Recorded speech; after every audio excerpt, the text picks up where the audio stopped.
Bismillahirrahmanirrahim. Assalamualaikum warahmatullahi wabarakatuh.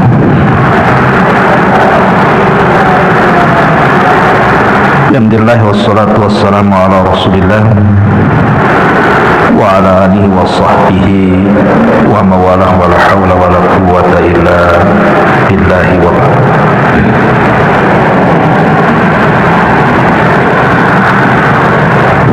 Alhamdulillah, segala puja dan puji hanya milik Allah subhanahu wa ta'ala. Salawat dan juga salam kita hadiahkan kepada Rasul kita Nabi besar Muhammad sallallahu alaihi wa ala alihi wasallam. Ma'asyiral muslimat yang dimuliakan Allah subhanahu wa ta'ala, alhamdulillah, segala puja dan puji hanya milik Allah. Di pagi hari ini kembali kita duduk untuk bertolabul ilmi, dan pembahasan di pagi hari ini masih seputar nasihat. Kita akan membahas tentang seputar keluarga, wabil khusus tentang beberapa kesalahan-kesalahan fatal yang dilakukan para suami. Dan ini ibu bisa sampaikan kepada para suami, nah bapak-bapaknya nggak hadir masalahnya. Ma'asyiral muslimat yang dimuliakan Allah subhanahu wa ta'ala, tidak memperpanjang mukaddimah karena juga waktu. Yang pertama, kesalahan yang fatal bagi seorang suami adalah tidak memberikan nafkah. Dan ini banyak dilakukan oleh para suami yang tidak bertanggung jawab. Mungkin dengan berjalannya waktu biasanya. Kalau awal-awal menikah biasanya masih bagus, tapi dengan berjalannya waktu nampaklah ada beberapa watak atau sifat para suami itu yang kemudian menjadikan tujuan berumah tangga itu tidak sebagaimana yang diinginkan. Bahkan ada yang terang-terangan seorang suami itu justru menyuruh istrinya untuk bekerja. Ini kan aib bagi para suami harusnya. Yang lebih parah lagi, terkadang disuruh bekerja itu malah dijauhkan daripada rumah. Entah disuruh bekerja ke luar negeri, jadi pembantu rumah tangga atau apalah pekerjaan yang itu sebenarnya bukan kewajiban seorang istri mencari. Karena Allah subhanahu wa ta'ala mengatakan dalam surah Al-Baqarah 233, wa 'alal mauludi lahu rizquhunna wa kiswatuhunna bil ma'ruf. Dan kewajiban seorang ayah adalah memberi makan dan juga pakaian kepada istrinya dengan cara yang baik. Makanya ditegaskan dalam sebuah hadis yang dikeluarkan Imam Ahmad dalam musnadnya, Nabi mengatakan, kafa bil mar'i isman an yudayyi'a man yaqum. Cukuplah seseorang itu telah melakukan dosa ketika dia melalaikan kewajiban kepada orang yang harus ditunaikan. Ini yang pertama, ini yang fatal ya. Kalau suami kok tidak mencari nafkah, malah cenderung menjadi pengangguran, padahal kalau dia mau mencari kerja itu pasti ada saja. Karena tidak mungkin Allah subhanahu wa ta'ala menahan rizki seseorang, apalagi dia seorang kepala rumah tangga yang di bawahnya ada orang-orang yang diberi makan oleh dia, anak istrinya. Mustahil. Bahkan yang ada, kalau seandainya dia niat untuk mencari kerja, pasti Allah mudahkan. Ini yang pertama. Yang kedua,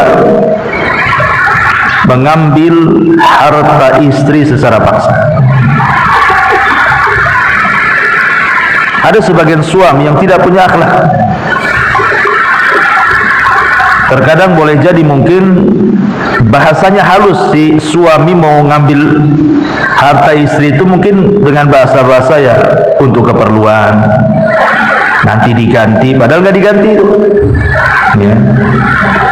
Atau mungkin betul-betul dengan cara paksa. Mungkin istrinya nggak tahu, atau emasnya diambil, dijual kan gitu. Atau betul-betul dengan cara tekanan, kayak orang ngerampok gitu ya. Ah, mana emas? Sini, kan gitu. Mana uangmu? Ah, ini kan jelas-jelas zalim. Allah Subhanahu wa taala mengatakan, ya ayyuhalladzina amanu la ta'kulu amwalakum bainakum bil batil. Wahai orang-orang yang beriman, janganlah kalian makan harta dengan cara batil. Ini sama dengan mencuri namanya, atau mungkin lebih parah lagi merampok kalau memang jelas-jelas memaksa untuk mengambil. Karena dalam Islam itu harta istri itu solid milik dia, dan ikut campur suami. Makanya kenapa kalau kita bicara tentang bab waris, kok laki-laki dapat satu, perempuan kok dapat separuh dari bagian laki-laki? Zahirnya nampak tidak adil, harusnya satu-satu lah. Masa perempuan separuh dari warisan laki-laki? Mana adilnya? Kita katakan Allah memberikan hukum itu sudah adil. Sebab kalau seandainya laki-laki itu menikah seandainya, maka harta yang satu itu berbagi dengan istri. Tapi kalau si istri dia dapat warisan, dia tidak bisa berbagi dengan suami, itu harta-harta dia. Nggak berhak suami mengambil harta yang memang itu milik dia, hasil jerih payah dia atau warisan dari orang tuanya, kecuali illa an takuna tijaratan an taradim minkum, kecuali kalau memang si istrinya rela mau bantu suaminya. Namanya suaminya punya skill usaha, tidak punya modal, istri punya duit. Udah bang, saya ada duit, ada modal, nggak apa-apa pakai saja. Berarti di sini ada kerelaan, ya kan, si istri ngasih si suami. Tapi kalau tidak ada kerelaan, tidak boleh seorang suami mengambil harta istri secara paksa. Ini kezaliman dalam rumah tangga. Ini yang kedua. Yang ketiga, memaksa istri untuk tinggal di rumah orang tuanya dan tidak berusaha untuk mencari tempat tinggal untuk istri.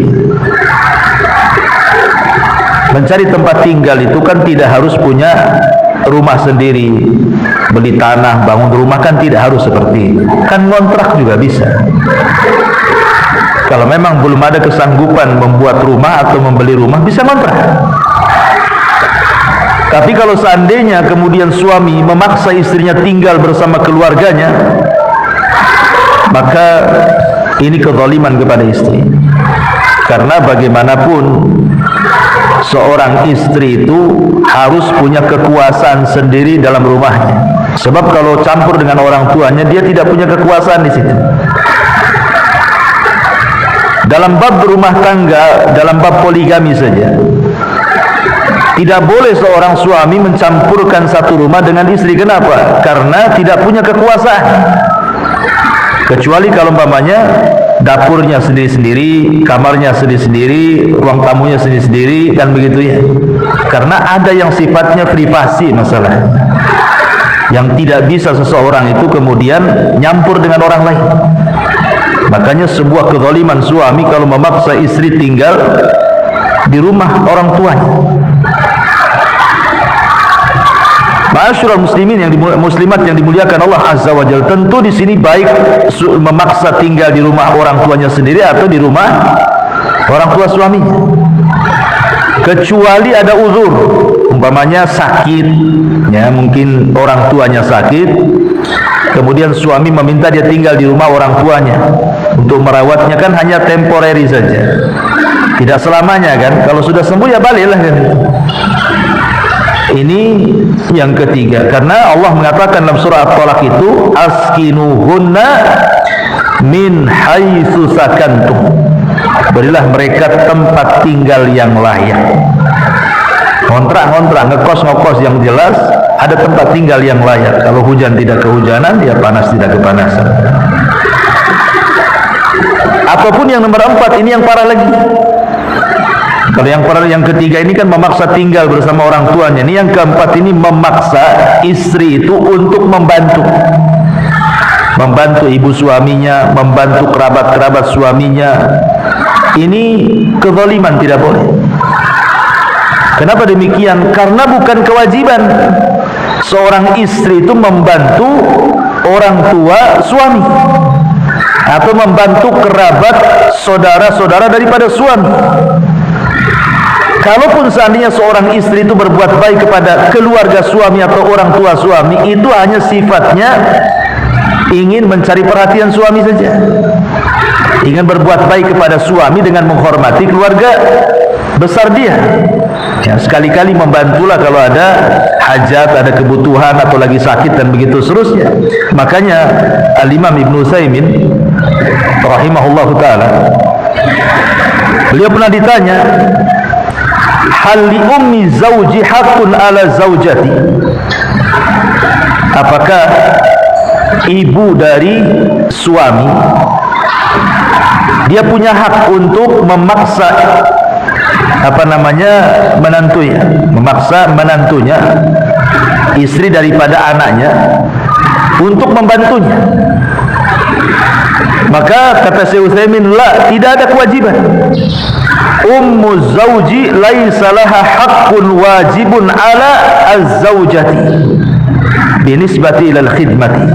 Tidak ada kewajiban seorang istri membantu ibu dari suami atau kerabat dari suami.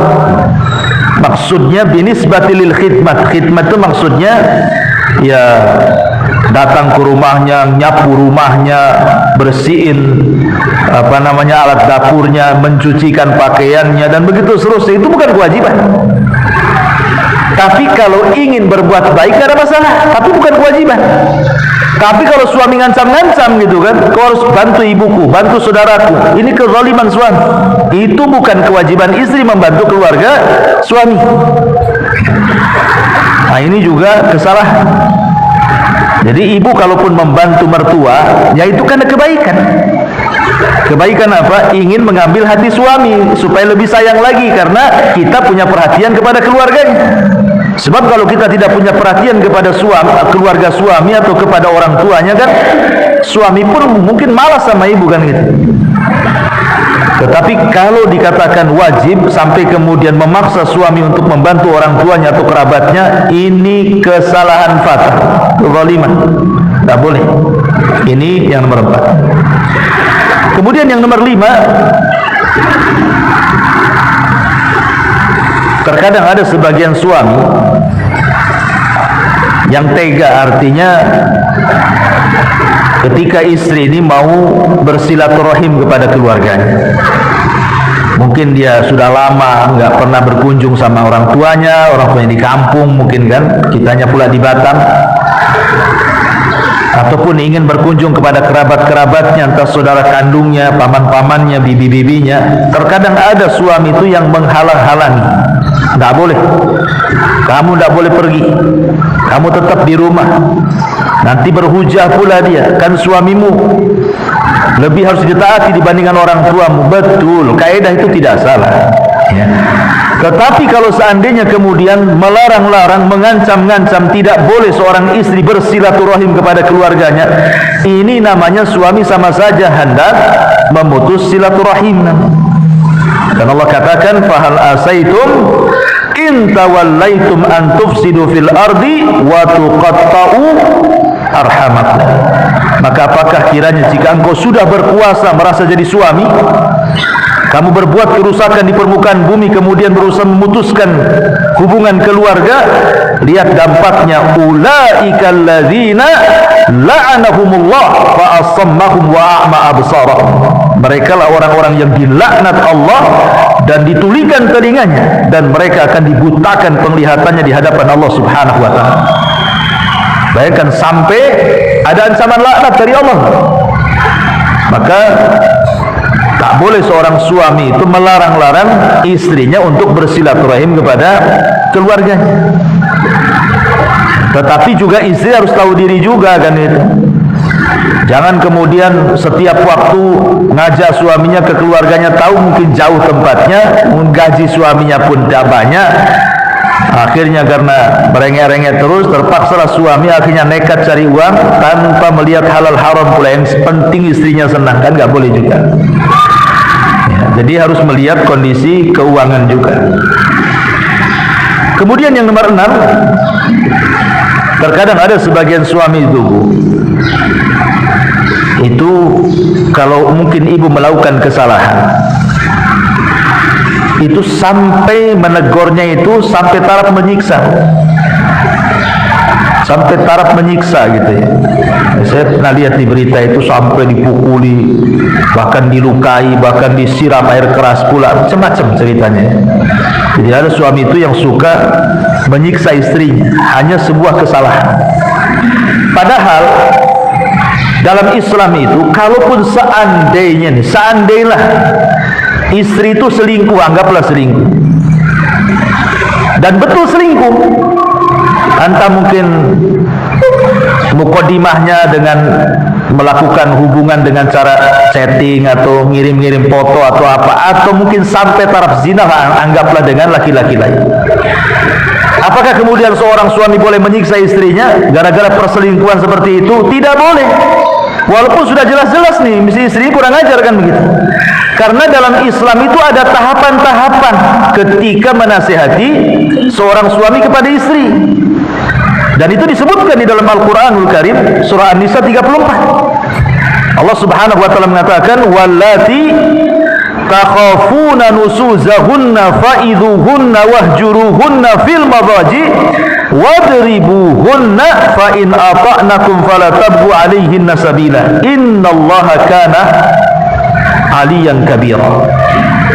Dan jika engkau wahai para suami tertakutkan, khawatir ada perselingkuhan yang dilakukan oleh istrimu, kata Allah, apa yang pertama langkah dilakukan? Fa'idhuhunna, nasihati. Nggak langsung main siksa, main pukul, main tunjuk, main melotot, enggak gitu. Nasihati dulu ya. Dinasihati.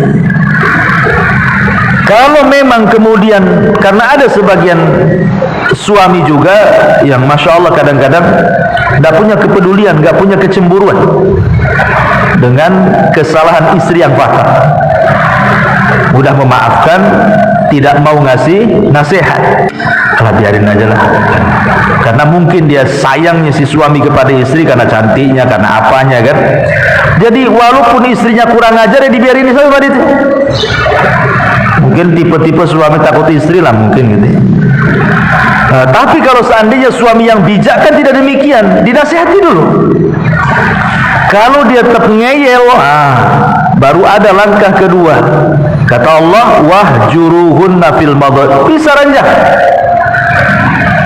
Kalau juga tidak bisa pisah ranjang, masih kurang ajar juga, maka memukul itu tahap terakhir. Allah mengatakan wadribuhunna, boleh kalian memukul, tapi bukan menyiksa. Memukul di sini, ulama tafsir mengatakan maksudnya fatribuhunna itu maksudnya dzarban ghairu mubarrih.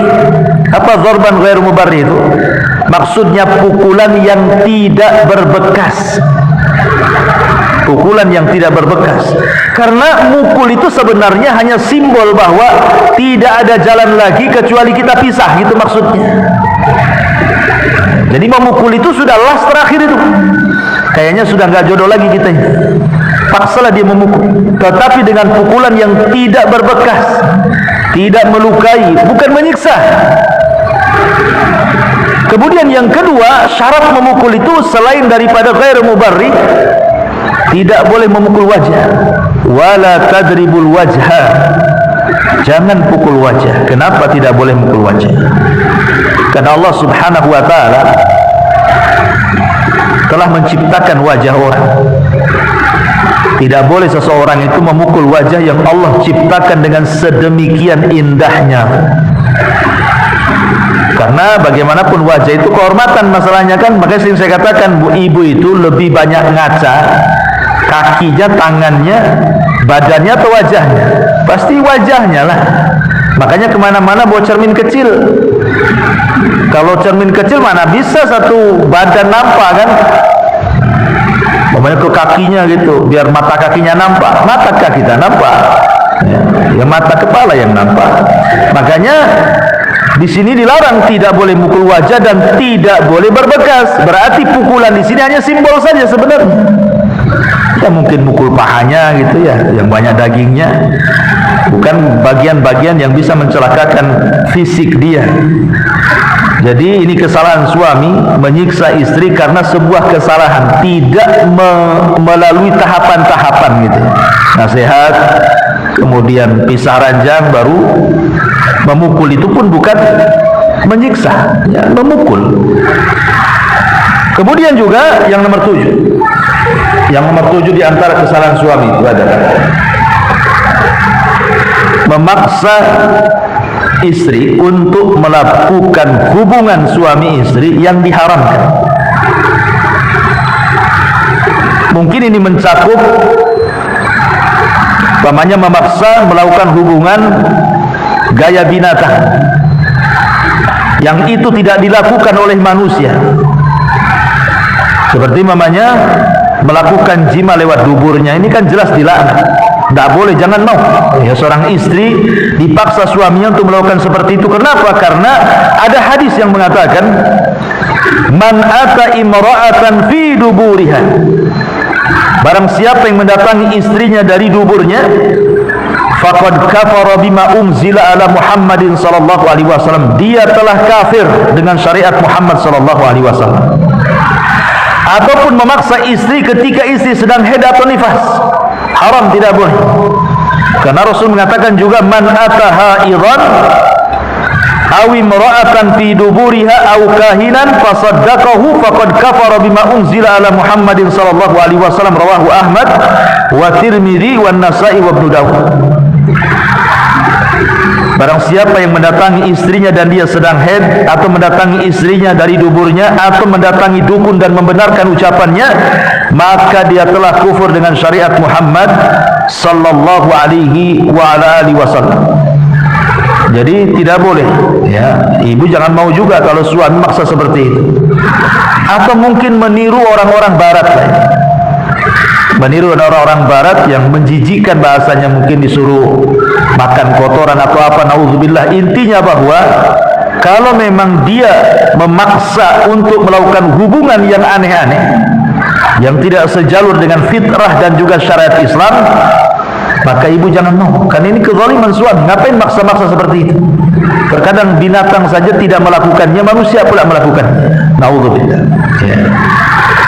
Ini yang nomor 7. Kemudian yang nomor 8, ini juga kesalahan fatal, ya.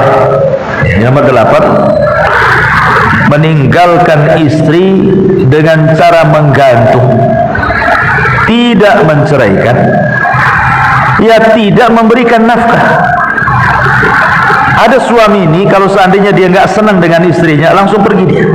Habis itu tak balik lagi. Harusnya kalau memang dia tidak suka, ceraikan, biar dia dapat jodoh lagi. Ini diceraikan tidak, dikasih nafkah tidak. Nah, ini kan bahaya. Makanya Allah Subhanahu wa taala mengatakan dalam surah An-Nisa 129 itu, fala tamilu kullal maili fatadaruha kal muallaqati. Apa kata Allah? Fala tamilu kullal maili fatadaruha kal muallaq. Sehingga kamu biarkan istri kamu terkatung-katung tanpa ada kejelasan. Ini menyiksa anak orang. Kalau memang sudah tidak suka, ceraikan. Dalam Islam kan selesai, ceraikan aja. Tinggal ngomong saya ceraikan kamu, selesai. Yang penting kemudian selesai dulu si istri ini. Kalau dia menikah lagi kapan-kapan kan bisa gitu. Walaupun mungkin secara pengadilan belum sah, nah, gitu ya. Tapi kan secara syar'i kan bisa sah itu mengatakan saya ceraikan kamu. Artinya si wanita itu atau si istri sudah bebas itu menentukan pilihan hidupnya kan bebas kan. Nah, sekarang ini nggak jelas suami saya menceraikan nggak, sementara mungkin dia pun ingin hidup layaknya orang lah, ingin berumah tangga, atau mungkin dia melirik ada laki-laki yang mungkin soleh bagi dia. Nggak bisa, kenapa? Karena dia masih terikat pernikahan dengan orang lain. Nah, ini kan kezaliman namanya. Maka ini juga kesalahan suami. Jangan kemudian menggantung istri seperti itu. Kalau tidak suka, ceraikan, selesai. Apa susahnya menceraikan? Biar dia punya kehidupan sendiri ya. Ini juga parah ini ya, yang nomor 8. Kemudian yang nomor 9 ya, safar lebih daripada 6 bulan, nggak ada kabar lagi. Yang parah kalau ada kabar masih mendingan. Ini safar cari pekerjaan, nggak ada kabar pula, tahun-tahun kadang-kadang hilang. Kalau memang dia mati, di mana kuburnya kan gitu. Kalau dia memang kawin lagi, di mana madunya kan gitu. Kalau dia masih ada, masih bekerja, ya harus jelas tempat kerjanya. Ini kadang-kadang hilang tuh, nggak tahu nasibnya seperti apa. Yang lebih parah itu sampai bertahun-tahun tuh, ada sampai 10 tahun, kadang lebih kadang-kadang. Tapi si istri ini setia, masih nunggu saja kan. Gitu. Kayak nunggu ikan di kolam keruh. Ada nggak tuh ikan? Ada nggak tuh? Namanya keruh kan itu. Jadi nggak jelas gitu ya. Maka ini juga, padahal dalam Islam itu seorang suami kalau pamit bekerja kepada istri itu paling lama 6 bulan dia harus pulang. Kecuali ada izin istrinya. Kalau istri ngizini ya nggak apa-apa, karena mungkin terikat kontrak di kapal harus 2 tahun baru boleh pulang kan gitu ya. Atau di perusahaan mana yang tidak bisa setahun pulang. Nah, nanti persetujuan istri, kalau istri tak mau ya jangan. Nggak usah lah bang, nggak usah kerja di situ, nggak apa-apa lah, jual es cincau aja, yang penting abang di rumah kan itu. Tapi ada istri yang baik hati, dan nggak apa-apa bang ya, berangkat aja bismillah. Tapi hati-hati, hati-hati apa? Pokoknya hati-hatilah. Safar lebih 6 bulan itu dilarang. Umar bin Khattab radhiyallahu anhu. Jadi Umar ini biasanya kalau ngirim pasukan itu setahun sekali di rolling. Setahun di rolling gitu ya. Jadi satu malam Umar ini lewat di sebuah rumah, kemudian ada seorang wanita menyair karena kerinduan dia kepada suaminya, sampai di antara bait syairnya, kalaulah bukan karena takut kepada Allah, tentu ranjang ini akan bergoyang. Maksudnya kalau saya tidak takut Allah, sudah saya selingkuh dengan orang gitu. Tapi karena takutnya aku bertahan. Jadi Umar ini mendengar seperti ini, hasrat seorang wanita itu, akhirnya disitulah dia merubah kebijakan pengiriman pasukan yang tadinya setahun rolling menjadi 6 bulan rolling. Jadi dari sini Umar bin Khattab radhiyallahu an kemudian memutuskan per 6 bulan para tentara pulang ganti. Ya, dan ini juga menjadi dalil bahwa seorang suami kalau meninggalkan istri paling lama 6 bulan pulang ya, kecuali kalau memang ada izin persetujuan ya sesuai dengan kesepakatan. Nah itu lain lagi ceritanya ya. Ini kan kalau seandainya istrinya tak mau ditinggal. Ini yang nomor 9.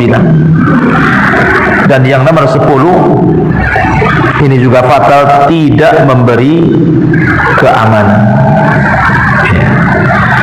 Kenapa seorang istri, kan tujuan ibu menikah dengan suami itu supaya ibu merasa dilindungi, diayomi, merasa aman, tidak diganggu orang ya, merasa aman, tidak diganggu orang, kemudian punya rumah sendiri, punya benteng sendiri gitu ya, nggak ada yang ganggu. Kenapa? Kalau diganggu tinggal lapor suaminya. Tetapi ada sebagian suami itu yang zalim kepada istrinya. Terkadang mereka menakut-nakuti dengan cara mengusir kadang-kadang, ataupun mungkin mengancam-ngancam dengan kawin lagi ya kan. Banyak tuh suami, kalau gitu saya kawin lagi saja, kawin lagi ya, kawin aja lah kan begitu ya, ngancam-ngancam saja. Artinya bahwa di sini kadang-kadang ada seorang suami itu yang seperti itu, suka nakut-nakuti. Yang lebih parah lagi, kadang-kadang nakut-nakutinya itu betul-betul terjadi.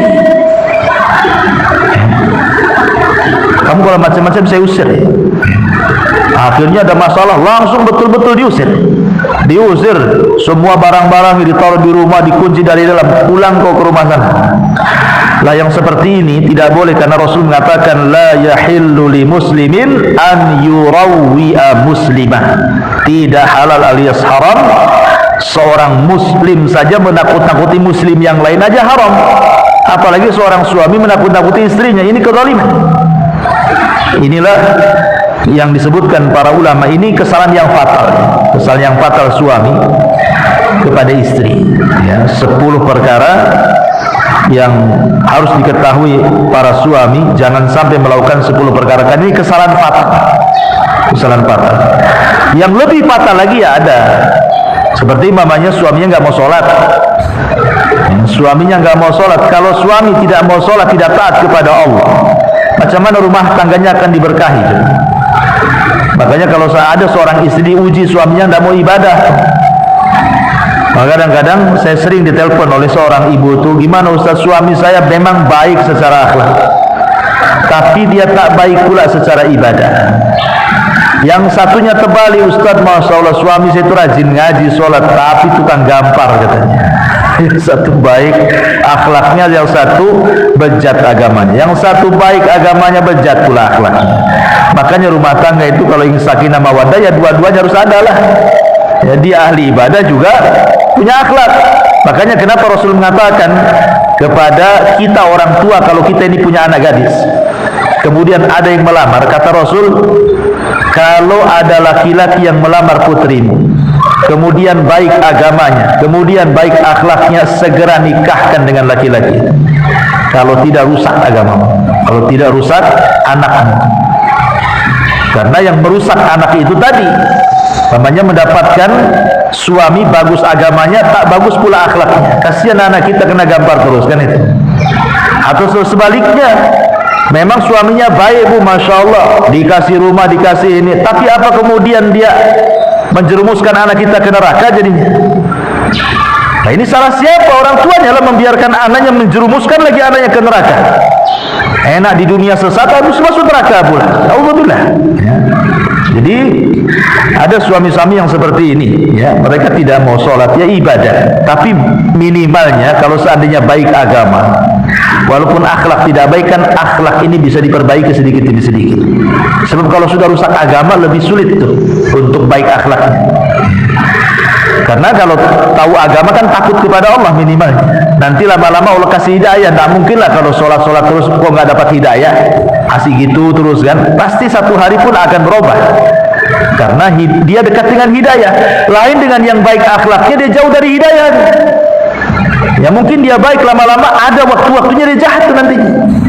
Nah, inilah makanya penting memahami 10 masalah, ya. Ma'asyiral muslimat yang dimuliakan Allah Azza wa Jalla. Bagaimana kalau kebalikannya? 10 kebalikan daripada suami. Nah, ini juga kita bacakan saja, ya. Ini terbalik nih, ya. Yang pertama, 10 kesalahan istri juga ini. Kalau ini benar pengajian nih, karena saya depan ibu-ibu. Kalau tadi kan harus di depan bapak-bapak kan itu.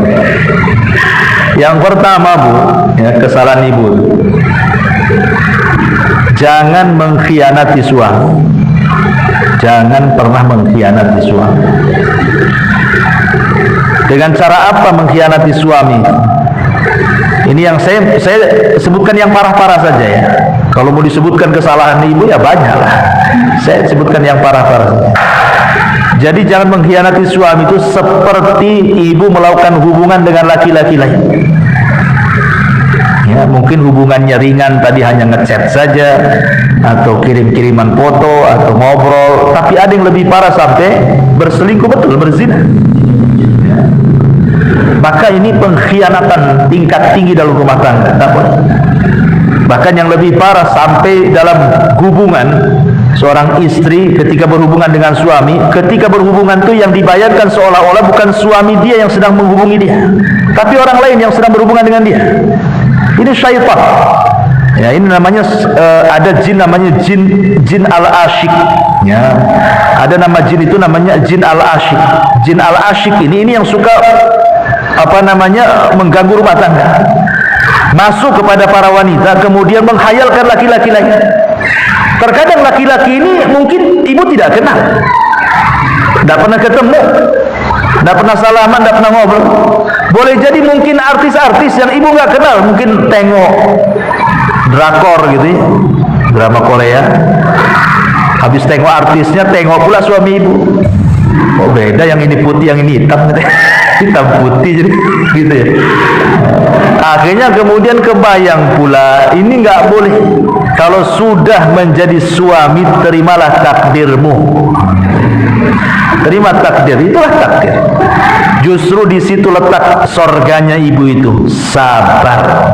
Ketika melihat suami tetangga ganteng, kok suami sendiri kurang ganteng, ibu sabar, di situ letak sorganya. Sabarnya di situ. Ini yang pertama. Yang kedua, ya, menyama-nyamakan suami dengan orang lain. Mungkin dulu si istri ini pernah menikah dengan suami yang lama, kemudian menikah lagi dengan suami yang baru cerai, menikah dengan suami yang baru. Akhirnya dibanding-bandingkan. Bang, kok bukan kayak suami yang dulu katanya. Kenapa suami yang dulu baik? Lah kenapa kok nikah ya? Jadi ada orang yang istri itu dia itu masih mending lah, karena kan dalam lingkup keluarga. Tapi yang lebih parah itu membanding-bandingkan dengan suami tetangga, itu yang masalah. Karena hakikatnya sebenarnya kalau umpama ibu mengatakan seperti ini kepada suami itu, bang, tengoklah tuh suami sebelah. Tengok, apa yang harus ditengok? Tengoklah kan. Apa yang ditengok kan? Tuh tengok tuh, pagi-pagi dia bangun, ya kan? Wangi, ganteng, kerjanya bagus, abang tidur, pokoknya ya paham lah ibu kan. Kalau sebenarnya kalimat seperti ini nggak layak diucapkan. Kenapa? Itu sama saja ibu itu memposisikan kalau gitu suami saya itu dia dan bukan kamu. Itu sebenarnya bahasanya seperti itu, cuman dibahasakan lain ya. Jadi tidak boleh, apalagi sampai menunjuk betul-betul nampak suami tetangganya lewat, itu kayak dia, itu lebih parah lagi ya. Jadi kalau takyin itu lebih parah lagi. Tadi kan umum, tetangga yang mana kan ya. Tapi kalau ini kan sama dengan ibu mengatakan kalau bisa suami saya itu dia, bukan kamu. Cuman bahasanya dipelintir saja sama ibu. Ini yang kedua. Yang ketiga, ibu jangan membalik dunia, ya, jangan membuat dunia terbalik. Dengan cara apa? Ibu itu kan dipimpin sama suami. Ini terbalik, ibu mimpin suami.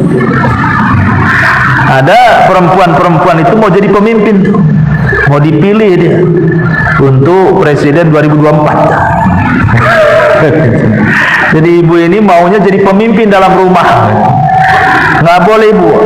Kadrat seorang ibu ya ibu ini bukan pemimpin, dipimpin. Karena pemimpin itu sudah jelas, ar-rijalu qawwamuna 'ala nisa, kan suami pemimpin, jelas Quran mengatakan ar-rijalu qawwamuna 'ala nisa. Kurang apa? Kemudian Allah berikan alasan kenapa mesti laki-laki. Bima faddalallahu ba'dahum 'ala ba'din wa bima anfaqa min amwalihim. Jelas dari segi tenaga bu, suami lebih kuat tenaganya. Mau ibu kerja bangunan, ya, suami lebih kuat, dia kerja kuat suami itu, cara berpikirnya juga kuat. Kemudian juga mereka sempurna agamanya. Kalau ibu kan akalnya tidak sempurna karena berbagi dengan perasaan, kemudian agama tidak sempurna juga karena waktu-waktu tertentu ibu nggak bisa ibadah. Waktu haid mana ibu bisa sholat, bisa puasa, pegang mushaf aja diperselisihkan, kan begitu. Jadi agamanya kurang. Kalau laki-laki kan sempurna, ya tidak mungkin laki-laki haid, LGBT itu namanya kan. Laki-laki itu ya pasti sempurna agamanya. Ya, maksudnya tidak ada penghalang bagi dia untuk beribadah. Kalau perempuan tidak. Ya. Makanya kenapa kemudian terimalah kodratnya kalau seorang istri itu memang dipimpin oleh suami. Jangan suka mimpi. Karena ada istri itu dia mau semau gue lah bahasa sayanya itu. Keluar rumah sesuka dia, ya, mau izin mau enggak terserah dia. Terus suaminya datang, istrinya nggak ada. Celakanya lagi handphonenya bukan di silent lagi, dimatikan. Nah suami apa nggak pusing nyari ibu kemana kan itu? Harusnya kan nggak seperti itu. Itu namanya kalau mau merdeka, kenapa nikah? Nggak usah nikah lah kalau merdeka. Jadi jangan membalik dunia, hormati suami. Ya, jangan menjadi pengatur dalam rumah tangga. Aturan rumah tangga itu sudah baku, Bu. Hak istri apa, hak suami apa, sudah ada, diatur semuanya. Ya, kemudian kadang-kadang nggak mau menerima pendapat suami kan. Suami baru ngomong, ibu udah ngomong duluan. Yang keempat, tadi meninggalkan rumah tanpa izin. Bu, dalam setiap rumah tangga pasti ada masalah. Nggak mungkin nggak ada masalah. Rumah tangga Nabi aja masalah. Rumah tangga sahabat aja masalah. Apalagi rumah tangga ibu pasti ada masalah. Kalau ada masalah, Bu, jangan kabur dari rumah. Ini fatal. Ya, kalau sampai seorang wanita meninggalkan rumah, ini fatal sekali. Karena berarti perempuan ini tidak mau menyelesaikan masalah keluarga. Dia mau memperluas. Sebab kalau dia sudah kabur dari rumah, ini masalahnya bukan sebatas rumah, tapi dia akan menyebar kemana-mana. Tidak mungkin orang lagi kesel kemudian ke rumah kawannya tidak cerita di kawan, itu mustahil. Atau mungkin pulang kampung ke rumah orang tuanya, nggak mungkin diam-diam, pasti akan cerita juga. Sampai kapan ibu diamkan itu? Murung-murung pasti ditanya kawannya. Susah kali kamu tertawa, biasanya pokok tawa itu 1 jam dah berhenti. Kadang senyum aja susah, mesti kan ditanya begitu. Atau paksalah awalnya mungkin sedikit yang diceritakan. Keasikan melebar apinya semua diceritakan. Kan jadinya memindahkan masalah tuh jadi. Maka ini yang nomor 4. Kemudian yang nomor 5, jangan menghina keluarga suami. Ini fatal. Ya, banyak istri-istri itu yang tidak menghormati keluarga suami. Bahkan lebih parah menghina ibunya suami, menghina saudaranya suami. Ada ya perempuan yang nggak tahu diri nih kayak gini. Ya. Kemudian juga yang nomor 6, jangan suka berdusta. Maksudnya berdusta, dustanya ini yang tingkatannya dusta besar, bukan dusta kecil. Berdusta dalam rumah tangga itu dibolehkan sebenarnya kalau dalam rangka untuk keutuhan rumah tangga. Keutuhan rumah tangga, memuji suami ibu. Oh, masya Allah, tidak ada orang ganteng satu komplek ini kecuali suami saya. Ya, itu karena tidak ada pemilihan. Kalau ada pemilihan ya, nah, intinya ya nggak apa-apa kan, bohong-bohong sedikit nggak apa masalah. Tapi masalahnya ada nih seorang istri kalau berdusta, ini sampai tingkat perang tetangga. Jangan, Bu, jangan sampai berdusta di depan suami, akhirnya suami jadi bawa parang ke tetangga. Bang, ini akhir-akhir ini itu tetangga itu kalau saya lewat tuh suaminya selalu mandangi saya. Masalah, Bu. Apa enggak cemburunya suami naik tuh pitam, ambil parang nanti. Jangan ya, jangan berdosa sampai akhirnya perang. Ya kalau memang betul tutupi saja lah, jangan diceritakan. Karena nanti masalahnya beda kalau sudah laki-laki dengan laki-laki beda tuh. Ustadz dengan ustadz aja main parang kemarin, kena bacok tuh kepalanya orang. Gimana? Di Batam Center ya. Sesama ustadz itu. Gara-gara apa saya tak tahu, yang satu kena bacok kepalanya, habis sarafnya kena. Jadi kalau sudah urusan laki-laki dengan laki-laki ini bahaya, dan ibu pula kompor gasnya. Jadi jangan berdusta yang menjadikan dusta suami ini jadi masalah dengan orang. Berdusta soal keluarganya, dijelek-jelekin, kemudian berbohong dan begitu seterusnya, ini jangan sampai. Kemudian nomor 7, membongkar aib keluar rumah. Tidak boleh, ya. Privasi. Ibu yang tahu suami tutupi. Sejelek apapun suami, bilang suami saya baik. Ya. Sekecil apapun gaji, bilang suami saya miliarder. Gitu maksudnya. Kan gitu. Alhamdulillah saya punya suami. Kenapa? Makan enak. Walaupun padahal maksudnya kan nasi dengan tahu tempe aja hari, tapi sama orang, wah kalau saya enak di rumah. Kalau umpamanya kawannya cerita makan daging, bilang enak suami saya. Ya, hari-hari bawakan makanan gitu. Walaupun itu berdusta, tetapi kan memuji suaminya. Daripada terus terang, berapa gaji suami? 10 juta. Mikir deh, kenapa? Suami gua payah. Suami payah-payah, Bu. Kenapa gaji sebulan gak cukup untuk makan gitu. Maka urusan-urusan privasi tidak boleh diceritakan, karena aib masalahnya. Yang tahu dapur ibu itu ibu saja, jangan orang lain tahu. Apalagi yang lebih parah lagi sampai urusan ranjang. Ini seburuk-buruk manusia di hadapan Allah. Itu ada hadisnya. Ya. Kemudian yang nomor 8, jangan suka mengadu kepada keluarga. Kalau ada masalah, dikit-dikit ngadu sama saudaranya, dikit-dikit ngadu sama orang tuanya. Cari pembenaran, cari bolo bahasanya ya. Nggak boleh, Bu. Ya. Kemudian yang nomor 9, cinta karena harta. Nah, ini banyak ini. Nah, jangan sampai kemudian kalau sudah nikah dengan suami, cobalah belajar mencintai suami apa adanya. Ya. Sebab kalau seandainya karena harta saja, nanti kalau miskin dipastikan bercerai. Dipastikan bercerai. Kemudian yang terakhir, jangan tajasus. Nah, ini tajasus ini. Jangan tajasus. Suami main ke tetangga, diintip aja. Ngobrol apa dia? Ngapain aja dia? Ya. Nanti pergi, ibu telepon gak diangkat. Datang, diinterogasi. Kok tadi jam segini kemana? Kok gak diangkat telepon saya? Sama siapa? Pergi kemana? Jam berapa ke jam berapa? Nah, itu kan ada orang yang istri-istri yang suka interogasi kayak gitu. Itu namanya tajasus, Bu. Sini handphonenya, saya mau periksa. Ini kan ngeri kali. Mana dompetnya? Jangan-jangan ngelong pula, hilang semua uangnya. Kemana? Ada ya. Ibu kalau suami datang itu, bukan itu pertanyaannya, tapi mau apa? Mau apa? Mau makan? Ya. Mau apa? Mau diurut? Mau diapa? Gitu. Ini enggak. Dari mana? Sama siapa? Kok baunya lain? Subhanallah, ada. Ini tajasus tidak boleh, Bu. Ya. Ini makanya kenapa ada 6 sifat. Kenapa Imam Ghazali itu mengatakan jangan ada seorang istri itu punya 6 sifat. Ya. Pertama, suka mengeluh, kata dia. Yang kedua, suka mengungkit kebaikan. Aku kan udah masak, memang kewajiban ibu. Kenapa harus dikasih tahu kan itu ya? Aku udah melayani kamu, sudah masak, sudah nyuci, sudah. Bu, itu kebaikan ibu. Ibu dapat pahala, Bu. Ibu berbuat baik kepada suami itu bukan barter. Bukan. Kok kalau berbuat baik sama saya akan baik banget. Bukan begitu. Ibu laksanakan aja. Ya, kebaikan ibu nyuci masak itu pahalanya sendiri. Ya, kalau barter itu tidak boleh.